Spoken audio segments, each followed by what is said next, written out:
공의로 심판하시는 하나님. 우리 지난번에 이어서 데살로니가 이게 두 번째 편지의 교훈인데요. 자, 오늘 제목은 공의로 심판하시는 하나님이라는 제목으로 말씀을 선고하겠습니다.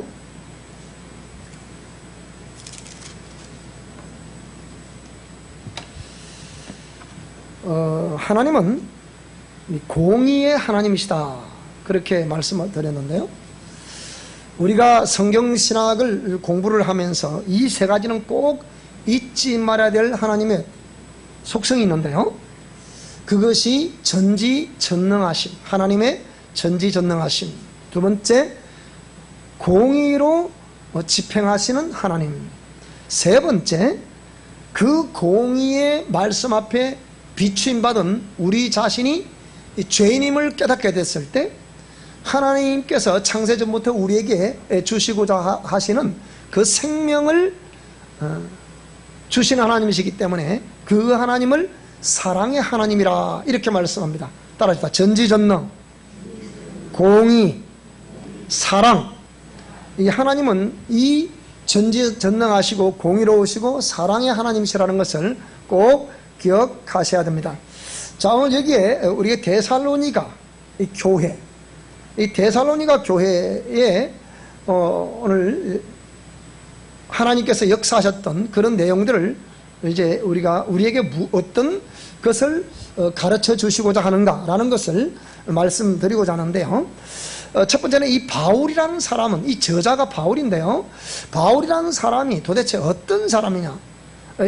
오늘 본문 1장 1절에 보게 되면, 자, 바울과 실루아노 그리고 디모데는 하나님 우리 아버지와 주 예수 그리스도 안에 있는 데살로니가인의 교회에 편지한다. 정말로 하면 데살로니가 교회에 다니고 있는 성도들에게 이 바울과 디모데와 실루아노가 편지를 썼다는 겁니다. 그래서 이게 뭐 디모데가 썼는지 실루아노가 썼는지 바울이 썼는지 제가 생각건데 아마 이 디모데가 썼지 않겠나 하는 생각이 듭니다. 바울은 디모데를 내 아들이라, 정말 자기의 제자였기 때문에, 제자 중에 가장 수제자였기 때문에, 또 이 3대째 신앙을 가지고 있는 디모데여서 아마 내 아들이라 표현할 정도로 그렇게 표현을 하는 걸 보면 디모데가 기록을 했다. 그런데 우리가 훈민정음을 누가 기록했다고 하죠? 세종대왕이 기록했다고 합니다. 그런데 실제로는 지편전 학자가 기록했다는 것을 우리가 잘 알고 있죠. 그것처럼 아마 디모데가 기록했지만 이 선교 여정에 그러니까 바울 사도가 2차 선교 여행을 하는데 2차 선교 여행에는 이 디모데와 실루아노가 동행을 하게 되죠. 그래서 이렇게 세 사람의 저자를 이렇게 기록했지 않겠나, 그렇게 생각이 되고요. 그러면 이 바울이라는 사람이 도대체 어떤 사람이라는 것이 중요한데요. 자, 사도행전 22장 1절로 22절을 한번 보겠습니다. 자, 여기를 보시게 되면, 부형들아, 내가 지금 여러분 앞에서 변명하는 말을 들으라. 바울 사도는 이걸 변명이라 표현했는데요. 그가 말을 하는데 히브리 말로 말함을 듣는 보고 조용해지게 된 거예요. 오늘 우리 학생들, 오늘 학생 청년들에게는 반드시 의학의 능력이 있기를 바랍니다. 그것은 저도 공부할 때 좀 의학을 많이 공부해놨으면 지금 성교에 가보면 이거 비행기 타는 때부터 시작해서 그 현지에 가보면 참 이 현지 언어가 얼마나 중요한지를 깨닫게 됩니다.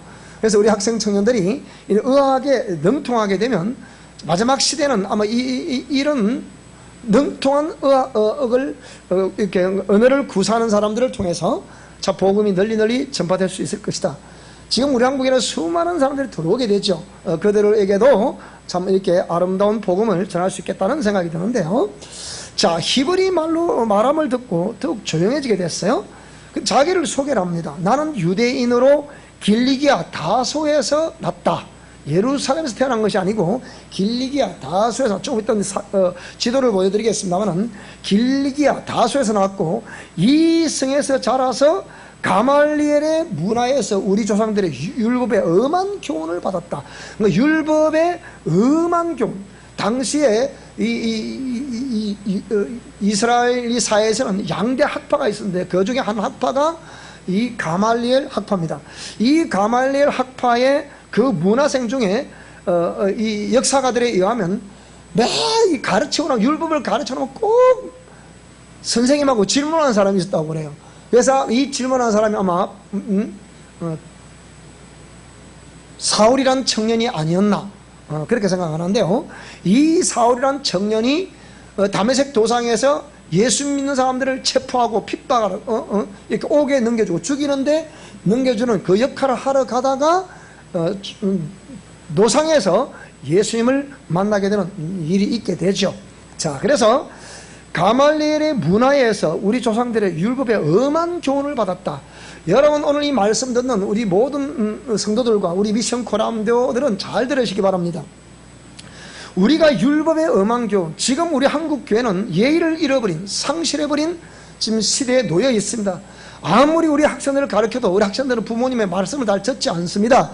그것이 이 지금 교육계에서, 우리 한국 정부의 이 교육계에서 가르치고 있는 이 인권이라는 미명 아래 학생들이 인권을 존중하다 보니까 학생들을 가르칠 수가 없는 거예요.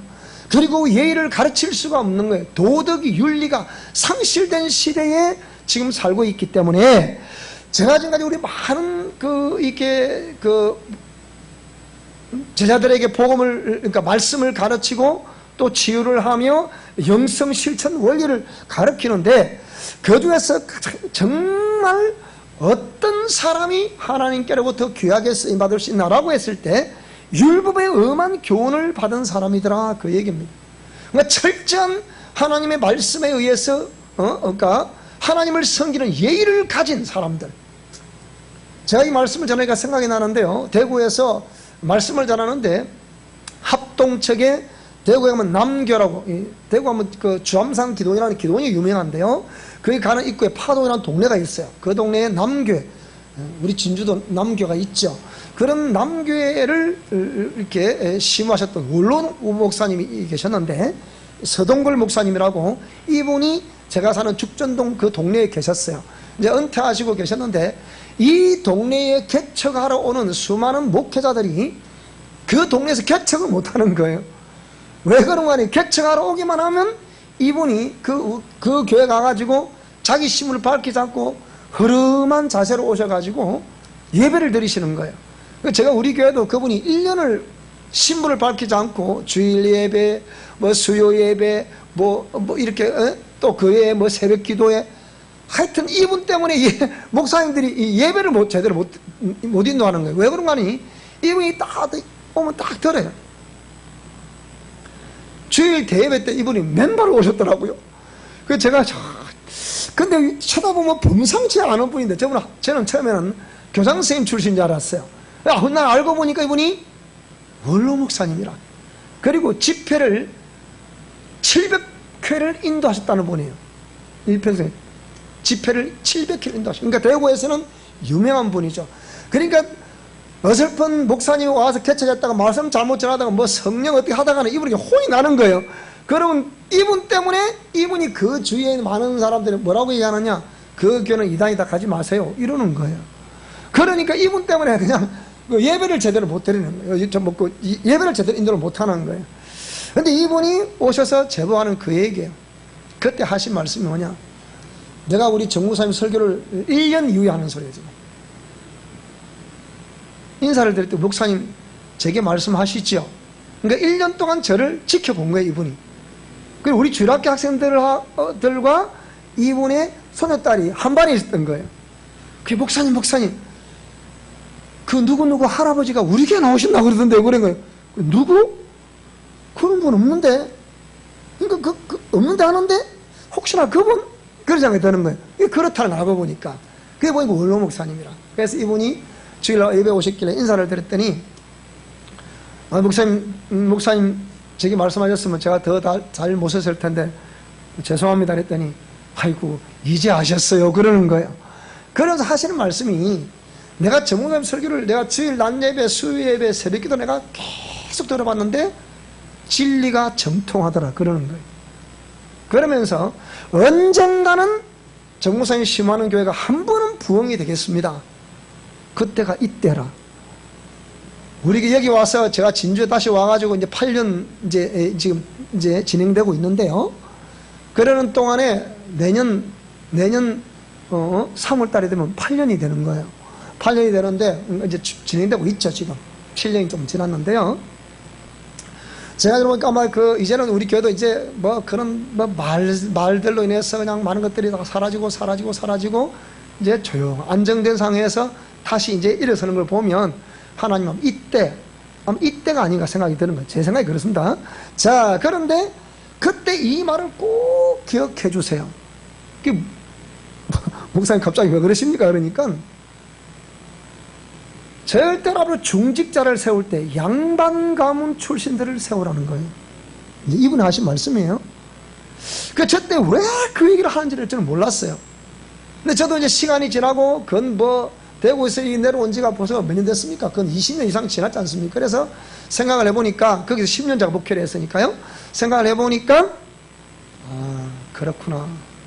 역시 그렇구나. 오래 목회해 보신 선배 목사님들의 그 교훈이 제가 지금도 계속 그분의 그 내리에 정지한 거예요. 그 말씀. 양반 가문. 그러니까 예의를 갖춘 가문의 자녀들을 세우라는 거예요. 자, 그래서 오늘 여기 보면 말씀, 율법의 엄한 교훈을 받았다. 사울이란 청년이었잖아요. 그러니까 엄한 교훈을 받았기 때문에 이렇게 철저하게 율법의 교훈을 받은 이 엄한 교훈을 받은 이 사울을 하나님이 지명해서 선택을 하시는 거예요.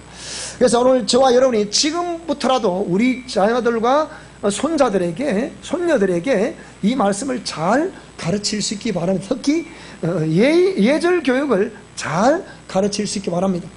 그러니까 이 원로 목사님 하신 말씀이 부모 공경을 잘 하시는 그분이 하나님도 잘 섬긴다는 거예요. 제가 뼈저리게 이게 와닿더라고요, 말씀이. 그래서 이런 사울이라는 청년이 내가 이 도를, 그러니까 이 예수님 믿는 도를 박해하며 사람을 죽이기까지 하고 남녀를 결박하여 옥에 넘겼다. 그래서 이에 대제사장과 모든 장로들이 내 정의이다. 그렇게 했던 정인이다.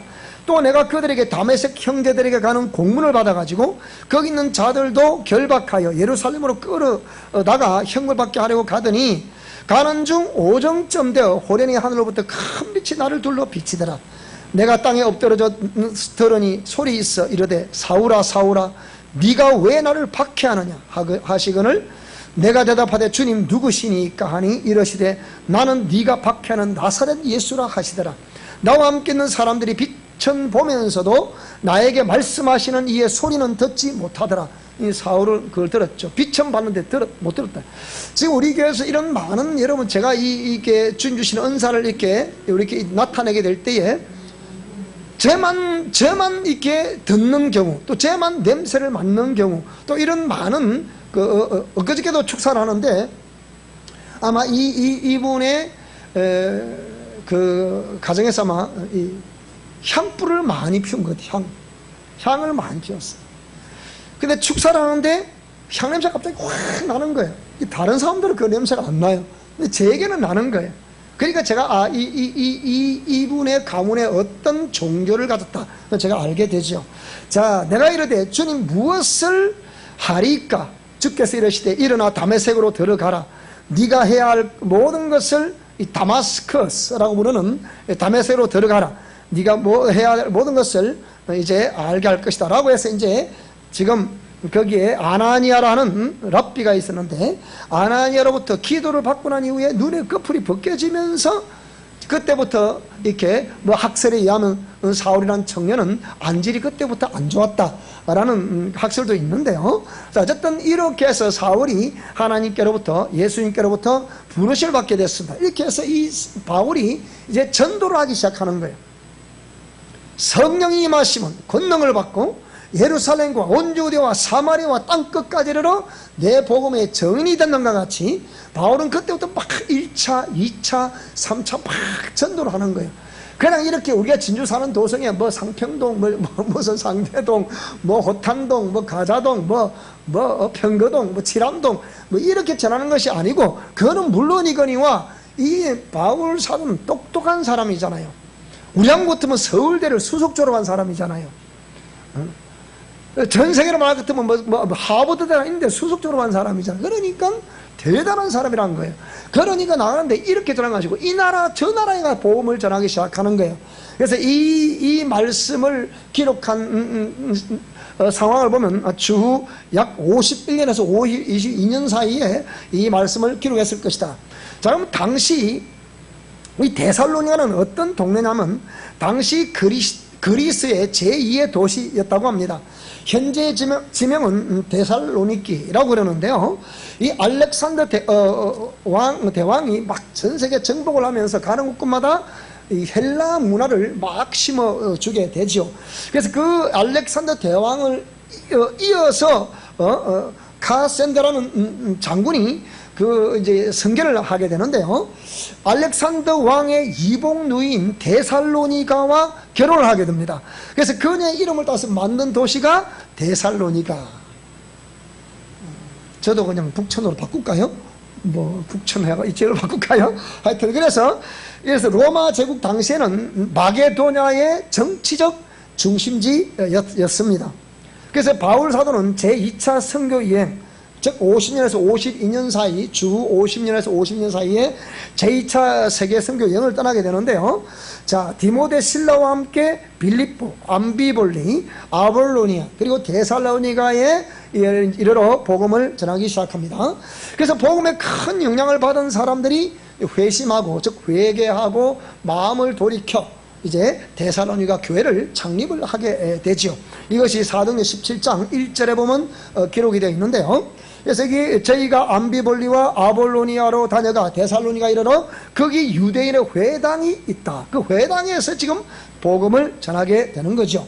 당시의 영적 상황을 보게 되면 데살로니가에 있는 유대인들, 즉 유대인들은 바울이 하나님의 말씀을 베레아에서도 전하는 줄을 알고 거기도 가서 무리를 움직여 소동하게 하거늘 형제들이 곧 바울을 내보내어 바다까지 가게 하되 실라와 디모데는 아직 거기 머물러 있다 해서 정말 말하면 담벼락을 타고 내려와서 이제 탈출을 하게 되는 그런 어떤 일도 있었다. 그렇게 기록을 하고 있습니다. 자, 그러면 오늘 이 말씀에 의해서 자, 본문으로 다시 돌아가 보게 되겠는데요. 오늘 본문은 첫째는 1장에서는 하나님의 공의를 선포하고 있는 것을 볼 수가 있습니다. 자, 데살로니가 후서 1장을 다시 한번 보게 되면요. 1장은 자, 이래서 하나님의 공의, 우리 계속 읽어보게 되면 자, 3절 이하에 형제들아 우리가 너희를 위하여 항상 하나님께 감사할지니 이것이 당연함은 너희의 믿음이 더욱 자라고 너희가 다 각기 서로 사랑함이 풍성함이 열렸습니다. 우리 사랑에게도 여러분 믿음은 들음에서라고 들음은 그리스도의 말씀으로 말미암는다는 로마서 10장 17절의 말씀처럼 우리 성도들의 믿음이 더욱더 잘 자라갈 수 있기 바랍니다. 자, 우리 옆 사람에게 믿음이 더욱더 잘 자라갈 수 있기를 바랍니다. 시작. 그리고 각기 서로 사랑함이 풍성하기를 바랍니다. 시작. 자, 우리 서로 사랑합시다. 시작. 서로 사랑합시다. 자, 그래서 풍성함이 그러므로 너희가 견디고 있는 모든 박해, 모든 환난 중에도 끝까지 인내하고 믿음으로 말미암아 하나님의 여러 교회에서 우리가 너희들의 그 신앙을 자랑하노라. 여러분, 제가 오늘 이제 나가서 다른 지에 가서 서울이나 대구나 어디 또 뭐 광주나 어느 또 대전이나 이런 어느 지역에 가서 복음을 전할 때마다 오늘 우리 사랑의 교회 모든 성도들의 신앙을 자랑하고 그 신앙을 축복할 수 있기를 바랍니다. 아이고, 어디 부흥사들 얘기 들어보면 아이고 뭐 어제 같은 어떤 게 있는데 아이고 이 사람들이 얼마나 말을 안 듣는지 뭐 또 이래야 되겠습니까? 그러니까 우리 교회 성도들을 제가 어디 가든지 막 자랑할 수 있도록 그러죠. 제가 우리는 여기 계속 영성실천 원리가 전파되고 있기 때문에 저는 그걸 자랑합니다. 자, 그래서 이는 하나님의 공의로운 심판의 표요. 공의로운 심판의 표다. 너희로 하여금 하나님 나라에 합당한 자로 여김을 받게 하려는 것이다. 그러니까 공의로 준행하라, 공의의 말씀에 순종하라 라는 것은 뭔가 하니 너희로 하여금 하나님 나라에 합당한 자로 여김을 받게 하려 합니다. 합당한 자, 하나님 나라에 합당한 자. 제가 처음에 이 공의를 전하니까 사람들이 목사님은 왜 사랑, 은혜 이런 걸 말씀 안 하시고 왜 자꾸 공의를 말씀하십니까? 너무 무겁습니다. 너무 힘듭니다. 이해가 안 됩니다. 이렇게 말씀하시더라고요. 그러니까 이제는 뭐라고 그러냐? 맞습니다. 맞습니다. 너무 깨닫는 은혜, 깨닫는 지혜 주신 하나님께 감사합니다. 그리고 여러분 잘 깨달으시고 계시는 저와 여러분 다시 한번 주의 이름으로 축복합니다. 주님의 지혜와 주님의 총명이 저와 여러분에게 있기를 다시 한번 주의 이름으로 축복합니다. 그래서 공의로 심판하시는 하나님은 오늘 공의를 준행하라, 공의를 집행하라 라는 이유가 뭐냐? 하나님 나라의 합당한 자로 여김을 받게 하라는 것이기 때문입니다. 그래서 요한계시록의 19장, 20장, 21장 이 저 후반전 뒷장에 가보게 되면 결국은 예수 그리스도 어린 양이신 그분, 백마탄 자 그분이 심판하실 때 어떻게 심판하시냐? 공의의 말씀으로 심판하신다 그랬어요. 그래서 오늘 저와 여러분들은 이 공의의 말씀을 잘 기억하시고 마음판에 새겨두실 수 있기를 주의 이름으로 권면합니다. 자, 그래서 합당한 자로 여김을 받게 하려면 그 나라를 위하여 너희가 또한 뭘 받는다고요? 고난을 받게 되더라. 너희로 환난을 받게 하는 자들에게는 환난으로 갚으시고. 이 무슨 말씀입니까? 우리가 하나님 말씀대로 준행하는데 우리를 핍박하고 이것이 성령의 역사가 아니라고 하는 사람들, 이것이 하나님의 뜻이 아니라고 하는 사람들, 그런 핍박하는 사람들을 내가 그냥 두지 않을 것이다. 하나님이 반드시 내가 그들은 다시 그들에게 환난을 받게 될 것이다. 여러분 이 땅에서 우리가 살아가는 동안에 우리가 공의의 말씀대로 준행함으로 환난이나 고난이나 핍박을 받거든 기뻐하고 즐거워할 수 있기 바랍니다. 마태복음에 보게 되니까 너희 전에 있던 선지자들도 그렇게 핍박을 받았느니라. 왜 핍박을 받습니까? 우리가 하나님 말씀 전하는 것 때문에 우리가 핍박을 받는 거잖아요. 공의 말씀에 준행한 것 때문에 핍박을 받는 거잖아요. 우리에게는 이 치유사역 한다는 이것 때문에 우리가 많은 핍박을 받고 있습니다. 우리 학교의 3대 기조가 첫째는 성경신학이라고 그랬어요. 두 번째는 성경 말씀에 의한 치유의 역사라고 그랬어요. 세 번째는 그 말씀을 따라 공의 말씀을 따라 준행하는 영성실천 원리라고 그랬어요. 그러니까 성경신학, 치유신학, 영성신학 이것이 우리 학교의 3대 기조예요. 그러니까 이런 말씀을 전하니까 자, 당신들은 보통 말씀 중심 하는 것이 뭐냐 하면 거진 대부분 신학적인 그런 내용들, 교리적인 내용들 뭐 이런 내용을 전하는 것으로 이것을 말씀 중심을 한다 그 얘기입니다.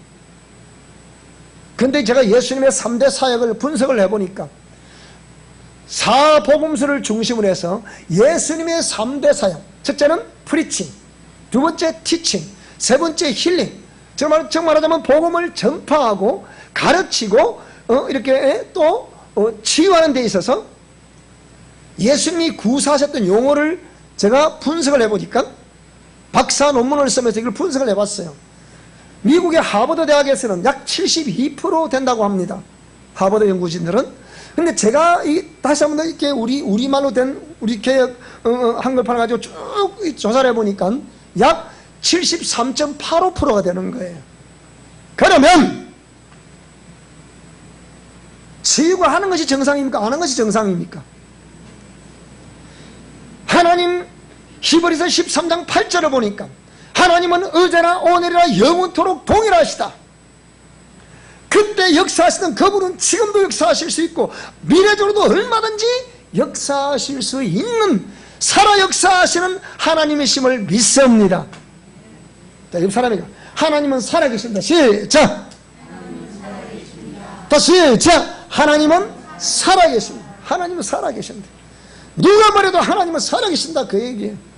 살아계시기 때문에 그 살아계신 하나님이 하신 말씀 또한 살아있는 말씀이다. 그래서 히브리 기자는 히브리서 4장 12절을 보니까 하나님 말씀은 살았고 운동력이 있어 좌우의 날선은 어떤 것보다 예리하다. 혼과 영과 뼈와 관절과 심령과 골수로 찔러 쪼갠다는 거예요. 그러면 살아있는 말씀이 오늘도 선포가 되면 거기에서 말씀을 듣던 영혼들이 주의 이름으로 치유가 돼야 되겠습니까? 안 돼야 되겠습니까? 변화가 일어나겠습니까? 안 일어나겠습니까? 회복이 되겠습니까? 안 되겠습니까? 따라서 생각해 봅시다. 이것 때문에 저보고 이상한 사람이라는 거예요. 그래서 제가 저 뒤에 우리 이 선생님이 뭐라 했어요? 우리 유튜브에다 올립시다. 그랬어. 그렇게 지난날에 저번에 제작하셨던 우리 전에 이사 가신 장로님, 우리 집 장로님 말고 이사 가신 장로님, 우리 유튜브에 올립시다. 목사님 그거 많이 힘들어요. 그러시더라고요. 또 하셨던 목사님도 유튜브에 올려보세요. 우리 저 뒤에 부모사님 있는데 유튜브에 올려보세요. 다 어렵다는 거라. 근데 저 자매는 몇 분이라더니 목사님 올라갔어요. 그러는 거예요. 너무 쉽게 올리는 거예요. 참 교회에서는 그래 젊은 사람도 있어야 되고 연세가 되신 어르신들도 계셔야 많이 교회가 질서가 유지되는구나. 우리 교회는 이제 앞으로 이제 우리 중학생이 왔으니까 이제 고등학생도 하러 오고 또 대학생도 오고 청년도 오고 20대도 오고 30대도 오고 40대 50대 계속 올 수 있기를 여러분 축원합니다. 자, 이렇게 해서 그러면 그 말씀이 살아있는 말씀이기 때문에 자 유튜브에다 올렸어요. 올리니 난리가 난 거예요. 이제 너무 요새 인기가 좋아. 그 말씀 들으면 그러면 하나님이 살아계시고 그분이 하신 말씀이 살아있고 그 살아있는 말씀을 믿고 행하면 살아 역사하심이 그대로 우리 삶에 나타날 수가 있다 이 말입니다. 그러니까 이렇게 말씀을 전했더니 말씀을 도는 유튜브를 보는 사람들이 제가 전화가 왔어요. 뭐라고 그러느냐, 처음에는 이상한 줄 알았다는 거예요. 근데 자꾸 들어보니까 말씀대로 하시네요 그러더라고요. 그러면서 어느 한 사람이 고백을 하더래요. 뭐라고 고백하느냐, 우리 어머니도 무병 때문에 무당력 때문에 고생을 엄청나게 했다는 거예요. 비로소 고백을 하는 거예요.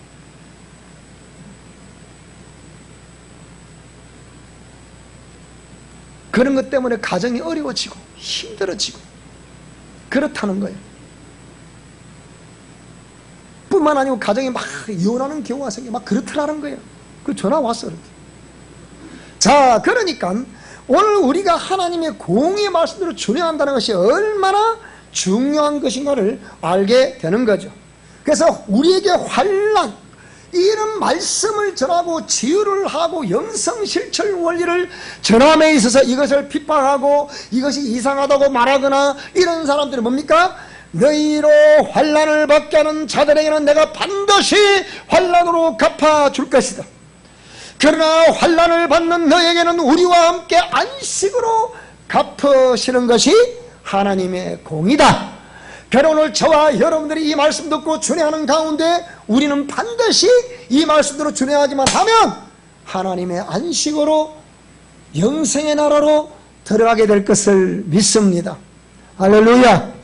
옆 사람에게 반드시 영생이 얻게 될 것을 믿습니다. 시작. 데살로니가 전서 4장 16절에 뭐라 그랬습니까? 주께서 호령과 천사장의 소리와 하나님의 나팔로 진이 하늘로 쫓아 강림하실 때 그때 주 안에 죽은 자들이 먼저 일어나고 살아있는 사람들은 변화를 받아서 공중으로 끌어올려 공중에서 주를 영접하게 하시리니. 예수 그리스도는 다시 오십니다. 요한복음 14장을 보게 되니까 내가 너희를 위해 처소를 예비하러 가노라. 가서 처소를 다 예비하면 내가 다시 와서 너희들을 나 있는 곳으로 이끌어 갈 것이다. 또한 주 안에서 먼저 생을 마감하는 자들은 아브라함 품에 받들 천사의 손에 받들려 낙원에 들어가 있다가 다시 부활하게 될 것이다. 그렇게 말씀하셨으니 예수 그리스도를 믿는 사람들, 그래서 소망이 있다는 거예요. 여러분, 소망이 있습니다. 이 땅의 나 고통, 이 땅의 고난, 이 땅의 아픔, 이 땅의 슬픔, 이 땅의 그 모든 것들, 괴리되는 요소들, 이런 모든 것들이 있다 한다 하더라도 이 공의의 말씀을 준행하며 이 하나님 말씀을 믿고 순종한 저와 여러분들에게는 반드시 하나님의 위로가 기다리고 계실 줄로 믿습니다. 그래서 우리를 이렇게 신실하게 공의 말씀대로 준행하는 자들을 핍박하고 이것이 잘못다 말하거나 자기의 아집과 자기의 어떤 이론과 자기의 논리와 자기의 어떤 그 감정들 때문에 이것을 거짓으로 행하는 그런 사람들은 반드시 하나님이 벌을 내리신다고 이렇게 말씀하고 있는 것이 뭡니까? 공의다. 그래서 이런 자들은 주의 얼굴과 그의 힘의 영광을 떠나 영원한 뭐라고요? 멸망의 형벌을 받게 되니. 오늘 저와 여러분 그런 걸 두려워하지 마시고 우리 하나님께서 저와 여러분과 함께 하심에 기뻐하고 즐거워하고 감사하고 말씀에 순종하시는 저와 여러분 될 수 있기를 주 여러분으로 축원합니다. 자, 그래서 이렇게 1장에는 그런 요소들을 말씀하고 있고요. 그 다음에 2장에 넘어가 보니까 2장에서는 무엇을 또 설명하고 있냐라고 하니까, 형제들아 우리가 너에게 구하는 것은 우리 주 예수 그리스도의 강림하심과 우리가 그 앞에 모임에 관하여 거룩하게 된 자들은 거룩한 주 예수 그리스도 이름으로 영생 얻게 되겠죠.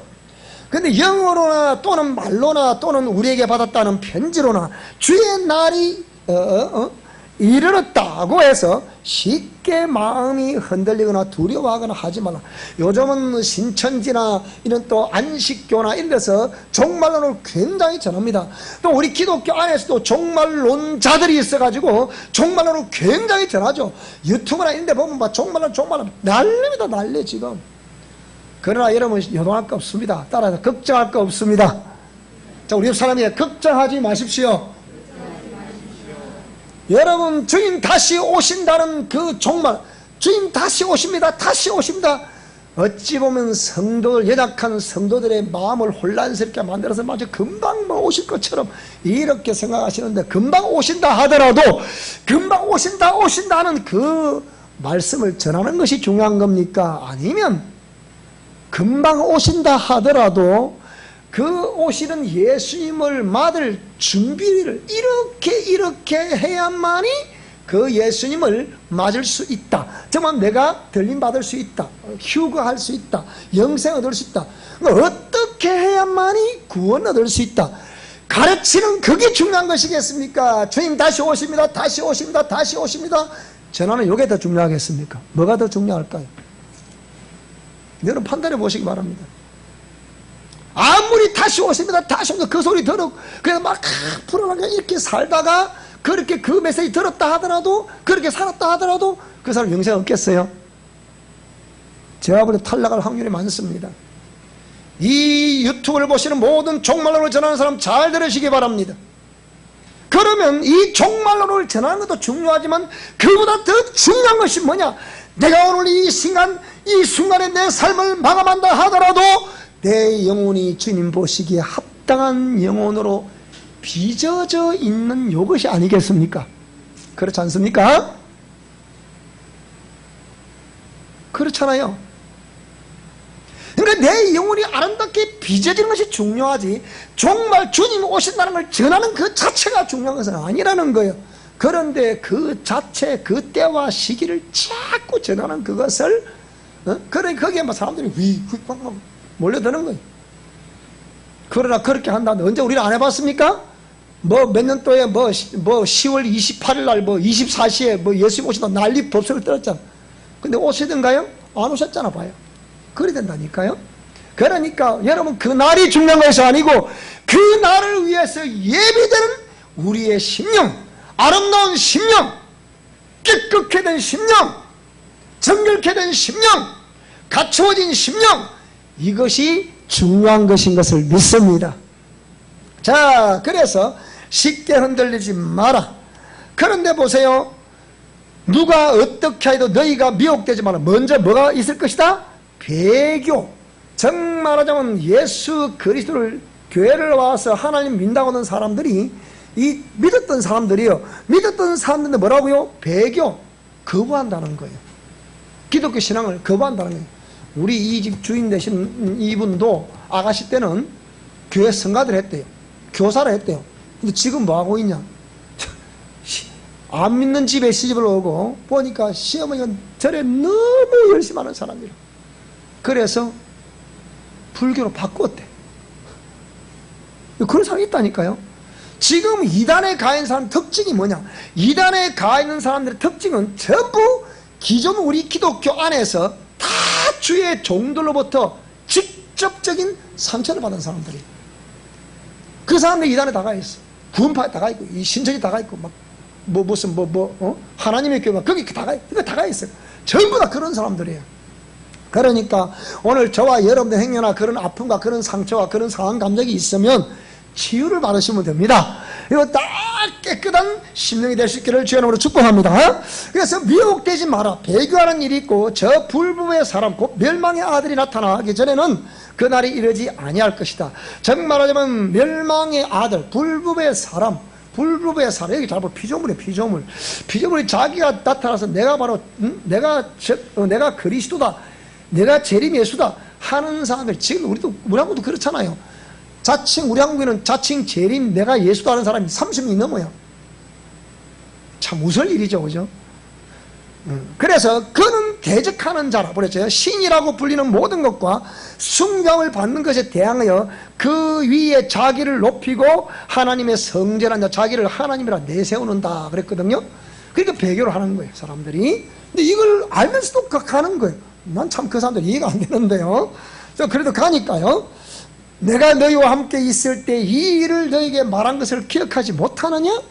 너희는 지금 그로 하여금 그의 때에 나타나게 하려 하는 막는 것이 있는 것을 아나니 불법의 비밀이 이미 활동하였으나 지금은 그것을 막는 자가 있어 그 중에서 옹기질 때까지 하리라. 자, 이렇게 해서 어떤 자가 있다는 얘기입니까? 지금도 계속해서 이렇게 그런 미혹하는 자가 있고 그 미혹을 따라가는 사람도 있다. 그렇게 우리 집에도 밑에 가보면 뭐 어디서 꽂아도 모르겠지만 신천지도 꽂아놓고 뭐 막 꽂아 놓더라고요. 내가 분명히 모르지만 여기 우리 신천지도 우리 교회 왔다 갔을 거라. 근데 제 설교를 가만히 들어보니까 저 사람 보통이 아닌가 보다. 여기는 가서는 안 되겠다. 아마 그랬을 거예요. 보나. 제가 볼 때는. 자, 근데 여기에 12절을 보게 되니까 여기 안에 보니까 악한 데 나타나면 사탄의 활동을 따라 모든 능력과 표적과 거짓 기적과 불의의 모든 속임으로 멸망하는 자들에게 있으리니 이는 그들이 진리의 사랑을 받지 않아요 구원을 받지 못했다. 자, 이래서 하나님이 미혹의 역사를 그들에게 보냈어. 여러분이 자꾸 이렇게 진리를 배교하고 떠나버리면 하나님이 미혹으로 역사를 하는 거예요. 자, 그래서 거짓 것을 믿게 한다는 그 얘기예요. 진리를 믿지 않고 불의를 좋아하는 모든 자들로 하여금 심판을 받게 하련다. 누가 역사한다 그랬습니까? 잘 들어보세요. 하나님이 미혹의 역사를 그들에게 보낸다. 여러분 미혹되는 일 없기를 바랍니다. 얻기를 바라고요. 자, 이렇게 해서 2장에서는 이렇게 미혹되는 일이 있기 때문에 자 2장 15절 넘어가서 우리가 항상 너희에게 관하여 마땅히 하나님께 감사할 것은 하나님이 처음부터 너희를 택하사 성령에 거룩하게 하심과 진리를 믿음으로 구원을 받게 하심이니. 여러분 확실히 구원 받으셨습니까? 아멘 소리가 왜 그리 약해요. 근데 이를 위하여 우리의 복음으로 너희를 부르사 우리 주 예수 그리스도의 영광을 얻게 하라. 자 15절 그러므로 형제들아 굳건하게 서서 말로나 우리의 편지로 가르침을 받은 전통을 지키라는 거예요. 그럼 이 전통이 도대체 뭘까요? 아이 목사님 보라고 이 전통을 가르치려 하지 않았습니까? 우리는 교리를 잘 가르침받고 있습니다. 이걸 말하는 것일까요? 전통이 뭐겠냐고요? 바울이 왜 이 전통을 얘기했겠냐고요? 아까 바울이 사도행전 20장만 설명했죠, 그죠? 뭐라고? 나는 가말리알 문화에서 엄한 율법의 교육을 받았다는 거예요. 그럼 이 교육이 도대체 뭐냐? 그게 교리 아닙니까? 그 교리하고 이런